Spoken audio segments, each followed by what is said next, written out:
that helps solve.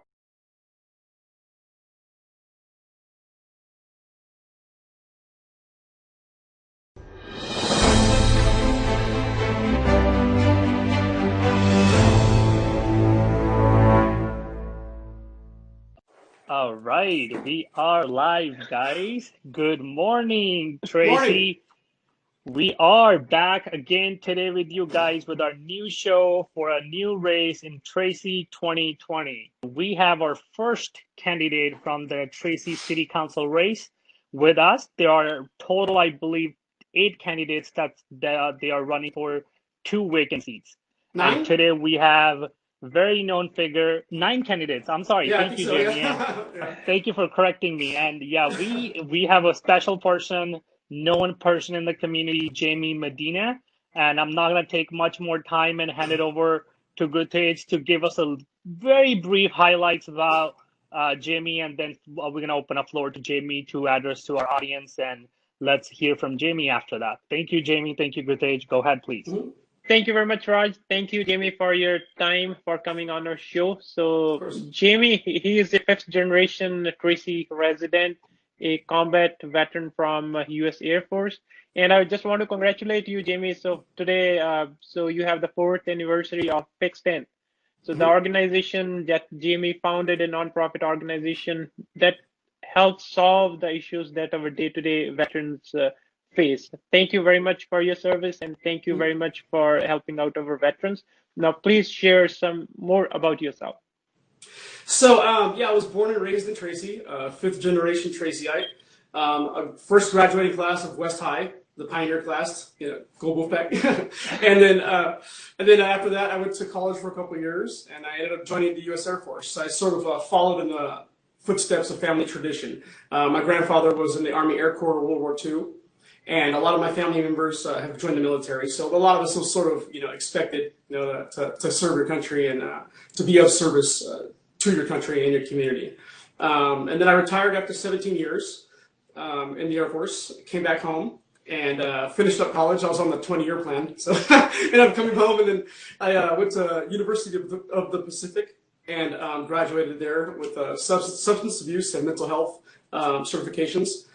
And now like I said, just through myself in the community, provide counseling for individuals suffering through substance abuse and mental health, and for veterans, mostly veterans, and through the Veteran Treatment Court in San Joaquin County. And since founding Fixed is in 7 counties throughout the region, so we're growing really quickly. Oh, that's wonderful. That's Mm-hmm. wonderful. And thank you, Jamie, for your introduction. And it's very glad to know you served for the country. You are helping still in the same zone and helping others for their betterment, and that's Yes, sir. amazing. And as we're going to progress in the show, I think we should jump into our first question of the show. What's your vision if you get elected as a Tracy City Council for So, 2020? so my vision, my focus is number one, the survival and the revival of the local economy post COVID-19. COVID-19 has hit every community in the United States, but ours particularly is bad too. Businesses are closing, and with businesses closing, individuals will lose jobs. When you lose jobs, you could potentially lose your livelihood, your house, and add to the growing homelessness population in our city. So that's my primary focus is that, and working with business leaders and individuals throughout the city to figure out how we can keep our local businesses open, how we can keep them alive during and then post COVID-19. So that's my main focus, and then my secondary focus would be on homelessness itself. I work with that population. I'm constantly providing counseling, food. Actually, right after this conversation, I'm going down to El Pescadero Park because Fixed, we got a lot of donations for food. So I'm going to bring a bunch of food down there and distribute it throughout the entire park. Individuals who basically live there. So those two are my primary focuses. That's my vision, and hopefully we can get a hold of that. We can get our economy back alive and thriving again, and significantly lower the homeless population. I have a good plan that works for that. I blasted that plan out to every business leader and every city council member, stakeholders throughout the community about 2 years ago, and still nothing's been done. So, and I know it can work. I've seen it work. Oh, that's wonderful. Yeah, like you said, I think the small business mom and pops and any small business Mm-hmm. survival in this COVID, it is they're getting the big hit, uh, Oh man, yeah. because they were surviving on the everyday sales, everyday traffic coming in, and people wanted to come and eat and order or anything. It's not only restaurant, but any small business is getting Mm-hmm. impacted. So I think that is a huge issue. How to reopen it after post COVID, right? We need to have a Mm-hmm. plan. We need to be prepared, I think, in the future as well. Any sort of this, maybe there might be some other sort of virus that kind of put us back in the same situation. So how we are prepared for that. So all those conversations, I think, very strategically needs to be done. So we're glad that you're looking into that and then you're thinking about it. And And good day, please chime in. Yeah, go ahead, Jamie. You Yeah. know, no, I was gonna say, and I've already been working in that. Like, I've been meeting with business leaders, and I've been interviewing them and trying to get the word out, trying to get their message Right. out. And I've been working with homeless individuals all throughout the San Joaquin Valley, but specifically Tracy. I'm mostly worried about what's going on in Tracy. You know, this is our community, and it's a great community. We have everything we need here, you know, and I think we just need to keep it alive and keep thriving. Definitely, Yeah, yes. and Mm-hmm. yeah, thank you very much, Jimmy. So, as you have said, yeah, this is the first time in our generation or in our kind of 100 years we are facing this kind of situation. We have to have a plan. So, how to pass through this situation? So, right now, we are kind of everybody they are seeing, oh, what's happening? It's kind of a Mm-hmm. new. And till December, so we are understanding the situation. And after that, it will start impacting more and more. So, Oh we yeah, should, each yeah, we week. should have. Mm-hmm. Yeah, have a definitely a great plan. No, thank you very much for touching those key points. So now the second question I would just ask, so what would be you bringing to the city of Tracy and what are the issues you're facing or you're seeing in day-to-day activities in the city? So day-to-day activities. Actually, if you don't mind, I want to read something real quick from the Tracy Press, yesterday's Tracy Sure. Press. It's in the voice section or the letters to the editor, and this is by a resident, Dina Corveo. I am very concerned about the homeless issue at El Pescadero Park. I get garbage thrown into my yard, as well as drug paraphernalia all over the street. There's fighting. There's been 3 fires, and it causes me great concern for my family, children, and children in the community. Is there any way they can move away from the fence line from my neighbors and my fences? Can they move and stay where no homes are, maybe just a field? We can't even walk our dogs in the evening anymore. Kids, I will not let play there. We have rights as homeowners. We pay taxes for our living area. If we don't, we can lose our home. Can't that be the same for them? If they don't pay taxes for their spot, how can they not? Then they can't get evicted. I'm just tired of the commotion, the mess, the fights, uneasy feeling, and it's been overtaken from the park. What will be done? So that was yesterday, right? And today's August, 14, 2020. In 2020, this is still happening. I know that there's homeless task forces and homeless ad hoc committees, but I have a question. What have they done? I don't know. Do you know what they've done? Like actually done to help stop this? Do you guys know? I don't know. I think that would be a separate topic to go into that detail, but it's up to you if you want to touch on that part. Whatever you know, whatever you feel, please feel free to share. And I do. And here it is. So a lot of homeless individuals do not have ID cards, right? Your normal driver's license or ID card. You cannot get services for anything that's going on with you, whether it be mental health, substance abuse, unless you have an ID card. So why don't we start with the very, very basics? I talk to these people all the time. I'm out there all the time. Not just for a photo op. I actually go out there and talk with them and bring them food and whatnot and hear their concerns. None of them have ID cards. Nobody has an ID card to get services. So, like I said, let's start there first. Let's start. Actually, I have a plan for that. I'm going to probably be working on that this week as well. Going to get with the DMV and work to streamline some of these individuals in there where they waive the fees and get them ID cards so they can start on their way to getting the services. People think, oh, they just need a job, or how come they don't do anything? Well, they don't have your basic things you need to operate in a functioning society. So let's start there. That's what I want to focus on. That's what I will focus on, and I'm doing it already. I'm more of a doer, than sit there in committees. And I love the workshops. I think those are great. They are productive when something comes out of it, But consultants and committees, and it's just more BS. You know what I mean? Like nothing ever gets done. And that's who I am. That's what I just do things. And if it's the wrong thing, oh well, then I'll readjust and do that something else. If that's wrong, I'll readjust, do something else. Like you just keep moving forward. And that's exactly who I am. That's what I'm about. And that's what I'll bring. Oh, great. I think you're speaking from your heart. What do you feel and what do you think about it and how it needs to be? So there's nothing wrong. And everybody have a different idea, different vision on things, how it can get done.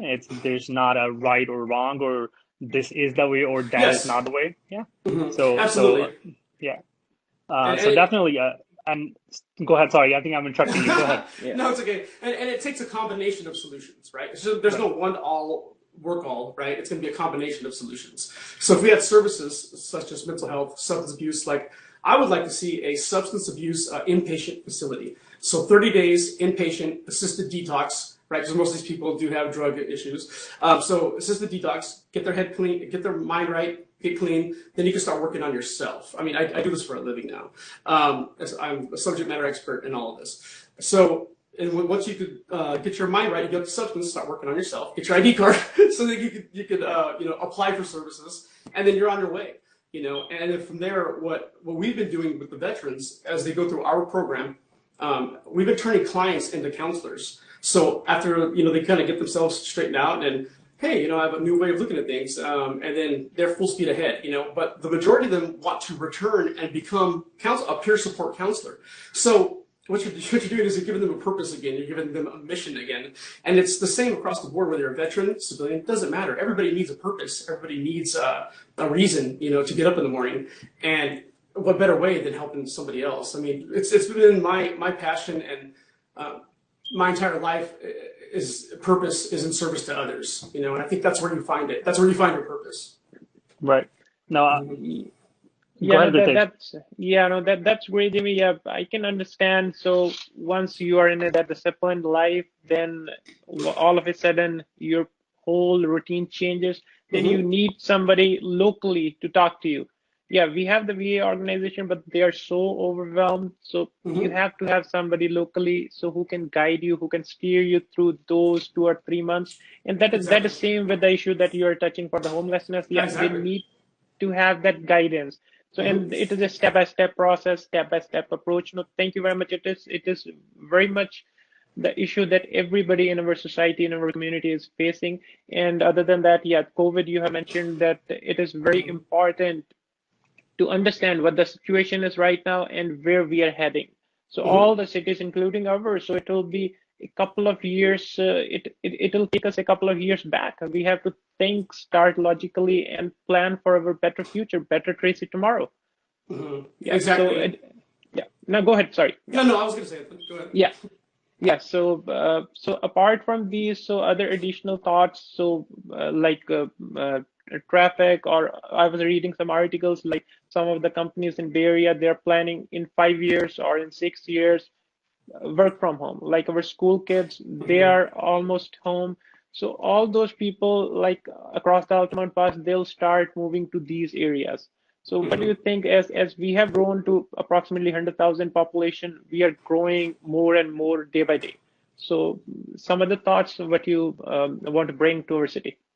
Well, of course, affordable housing. I mean, I'm not a developer. I'm not going to go build houses, but I mean, obviously, we need affordable housing that's going to be able to have people live here, right? And then hopefully bring those jobs here, bring those companies. But here's the thing: they're not going to come unless this is an appealing place to be, right? So, how many amenities projects are still wide open? They've been open for years, right? Like Legacy Fields and but the aquatic park, right? You've got these things on the books that were supposed to be done or halfway done. Why aren't they getting done, right? So, in my opinion, the way I look at it is you need to make Tracy attractive to these companies to come here, for their employees to live, work, and play here. So, my focus would be on finishing what you started, before you jump in and start more projects. It just doesn't make sense to me. So, like Legacy Fields, why isn't that done? That needs to be done. That should have been done years ago. So once that's done, that'll bring more people in. I mean, take a play out of Manteca's playbook. They developed their 120. Why isn't R205 developed into a social center, pulling these commuters off the freeway to be consumers in Tracy? They bypass us. They go to Manteca and spend all their money over there. I like that. I don't know if you do, but I'd rather them come here and spend their money. Go to our downtown. We need signs that point the way towards downtown. Even Ripon has that. It's like, we just need to, I think, upgrade and update some things. That's just my opinion, But like I said, don't reinvent the wheel. I mean, look what other cities are doing that's working for them. Steal those ideas and put them in place here. Why not? Yeah. Mm-hmm. No, I think that's a great idea. That the points that you pointed out. We need to find a way how you can store the consumer not going out of your town and not spending money in other towns. I mean, other towns are as good as ours, and nothing to compare. Like, oh, we're better than somebody. But they have their own things going on. But we need to focus. If we're talking about the Tracy tomorrow, and for Tracy 2020, the leadership's coming up. So we need to put those thoughts in there in those conversations. Hey, how we are going to do? What have we done before, and what did work, and what is not working right now? How we can change. So, well, and we live inside the triangle, think inside the triangle, but I think we need to be thinking outside the box, with more innovative and creative ways to attack these, or not attack, to address these things. It's in me, I just get really and yes, of course, if you're a combat veteran, that's the first thing that comes. Yeah. So like I said, I think it's little things, like big arches on 11th Street on both sides. Maybe a giant arch on Central and 11th Street saying, hey, this is the historic downtown. Welcome to downtown. And these are attractive things that pull people in, and not very expensive. I mean, gosh, I could probably get one done in a month, So it's like just getting those ideas and putting them into place but doing it. Do it, Don't just sit there and talk about it, No, most definitely. And just to kind of reiterate it back to the same point on the homelessness issue, I was just thinking about it, just to kind of get a little more clarification on that part. Like you said, we need to get we have to first identify these folks by giving them the ID cards. Oh, of course. So are you, like you said, you were actually helping the veterans through your organization. Are you doing something towards the homeless people? They are non-veterans. Yes, of course. I'm sorry, I didn't make that distinction, but yes, our primary focus is veterans, fixed, right? But my focus is Tracy. My agenda is Tracy. So yes, me, Jamie. So I'm out there. Like I said, after this, I'm going to run right over there right after this and distribute a bunch of food to everybody over there. And I'm getting everybody's information, all their names and birth dates and everything, trying to compile this list of people who do not have identification. Because once again, they cannot move forward unless they can prove they are who they are. And then they can start getting the services that we have in town. We have a lot of services here in town, but a lot of these people can't get it because they're just here. So you're actually getting the list and like getting to the DMV and stuff like that to get them the IDs issued. Okay. And just kind of this is not my forte on the homeless side. Yeah. So I'm just trying to understand by asking questions, and I believe a lot of other folks may not know a lot about how we are handling the homelessness issue in our town, right? So without their physical address, how are we gonna get them the IDs? Well, exactly. So in California, you can be homeless and you can apply for an ID and they waive all the fees, okay? But you need an address, exactly. So a homeless shelter or a church can do it. I was going to offer, I have to talk to the board of directors, but and it's going to be after I offer it. So I'm going to go ahead and just offer it to everybody. Hey, we can use my business's address, as a physical address for you guys. Because like I said, I'm in contact with a lot of them anyway, not just homeless veterans, but just homeless people in general. Overall, yeah. Yeah, so I'm gonna offer that. Don't tell my board, but yeah, I'm gonna go ahead and just do that, just because I want to get it done. You know what I mean? I'm about getting things done, and then I'm going to the DMV this week to work out some kind of dope deal with them as far as like coming down to streamline that. So No, I think this is wonderful. That is where I was trying to get at. I was like, mhm, you are just touching on it, that you are helping. I actually wanted to help the audience to understand mhm, at what deep level you're involved in. You are just mhm, not saying because you said you are the more person. Action speaks louder than your words. So you want absolutely. to go get done. So that is, he's even offering his own organization to use Right. their name so these folks can get the identification. And after the identification, the resources like Jamie would be working on, as other all or different organizations are. So put them together Mhm. and help them out. And I think that's a wonderful thing, as a human beings, as a Oh, thank you. humanity, we all can do together. So that's wonderful. Yeah, Yeah, I and just want to. Yeah, oh, go sorry. ahead. No, I Yeah, was gonna say, sorry. Okay. and I speak so confidently about it, and I know it works because a lot of people don't know this, right? So over the past year or so, I've had 3 homeless individuals stay in my house, stay because they're like, oh, I'm just right at the cusp. I'm like right there. 2 are veterans, 1 is civilian. The one who was a civilian still lives on my property in a trailer, and now he works for Fixed, and he's the new executive director. And this guy was on the streets, homeless. I mean, like you name it, and he had that going on. Sorry, Right. I'm busting him out here, but I mean, but yeah. So, but I expected more of him. I said, hey, okay, I'll let you stay here, but hey, I better have a clean yard, and I better, I put a lot of responsibilities on him. He rose to the occasion, and look at him now. 3 years later, now he's like helping running our company. Okay, so that's what it takes. Just a little bit of encouragement.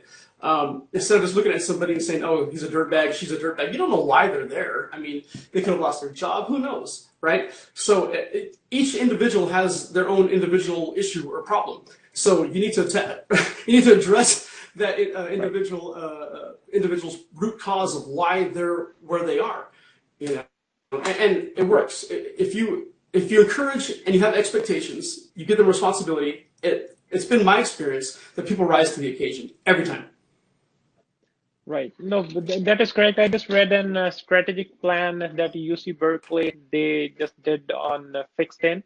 So, and Hmm. they said that 97% of your programs they work, and that Yes. is what I'm listening. Yeah, you have great expertise. So you Hmm. went to those educational programs, and now you're bringing that back for the veterans as well as for the Everyone. individuals. Yeah, Because yeah, I you have mean, to right. Go understand ahead. emotionally, you have to understand from where they're coming from, what their issues are. Somebody may Hmm. have some physical, emotional, personal. Hmm. They need somebody to talk to them. No, yeah, Exactly. thank you very much. Yeah. No problem. Hmm. So I think this was a wonderful talk on this topic. And to wrap up, I think we can kind of help to summarize your stand in very brief sentences. These are your 3 top priorities. And so people would know when they hear Jamie's name, okay, for council, Jamie is standing for these 3 things or 4 things. How many things you wanted to say? Well, let's just wrap it up with that. Okay. Okay. So number one, like I said again, is the survival and the revival of our local economy. That small business. We need to be more business friendly, and small business is the key. I mean, yes, we have the Amazons and the big guys, but Yeah. what the heartbeat of our economy is local small business. So we need to make sure that they survive. And again, we touched on homeless a lot. So I would like to see an assisted detox inpatient facility here. We could send people to Stockton or wherever the big cities who have all the resources, but we have resources here. It doesn't take very much to set one of these up. Um, and then I would like to turn, let's focus on 205. Like I said, take a play out of Manteca's playbook. With their 120, all kinds of things are happening over there. Hmm. Our 205 should be like a big social district center with a lot of things to do. So we're turning commuters into consumers. Spend your money in Tracy. And yeah, we are better than everybody else. I'm from here. I'm born and raised here. I think the way I look at it is Tracy is better. Tracy is we're like that big small city. We still have that small town feel. It doesn't matter how many people move here. Right. Because we're always, that's our identity is that small town tight knit feel. So Okay, great. And Gurudev, anything at the last minute you wanted to chime in? Yeah, yeah, no. Yeah, Oh, go ahead. I said So Jamie. sorry, sir. No, no, go ahead, Jimmy. Yeah, go ahead, please. No, hey, if you guys are interested in helping my campaign, you can go to my website at www.medinatracy2020.com. Yeah, no, thank you very much. Yeah, no, that's what I was going to share with the audience. Yes, so you may have lots of thoughts, lots of questions. Yeah, we are more than welcome to have your questions and pass it on to Jamie, Hmm. but you can directly reach out to his website, just learn more what his plans are, because we all are facing these concerns, COVID related issues. So yes, you are hurt, you will be hurt, but there are plans, there are thoughts that are in our candidates' minds, so you can clarify them. So what is the plan? How we can come back as a city, work together with the resources that we have. So we have to strategize it and we have to plan it accordingly. And for homeless and for veterans, I want to thank you from core of my heart. So Thank you. I correlate. Yeah. So I'm coming from a family, the fourth generation military family. So went to the Awesome. Air Force school. So I can correlate what you can bring to our community, to our society, to. Yeah. And the other thing is you are the fifth generation here, so you know this city from the grassroots. So Hmm. you have the plan, and the military that has taught you all the options, all the avenues from where you can think out of the box and work and solve those problems. To Hmm. our viewers, I'll just say, yeah, please feel free to ask your questions, reach out to Jamie, clarify, and make an informed decision for the candidate on 2020 for a better Tracy tomorrow. Hmm. Yeah, I'm So, excited. I'm really Well excited said. about this. yeah, Well, thank you, Jamie, for taking the time out to be with us on this show. And Hmm. we really appreciate your energy, time, and the thoughts that you're bringing for the Tracy resident. And we're excited to see the results on November 3rd, 2020. So we'll see Awesome. you. And Great. thank Thanks, you. guys. I okay. appreciate it. Thank you. Bye. Thank you very Welcome. much. Bye. Bye bye.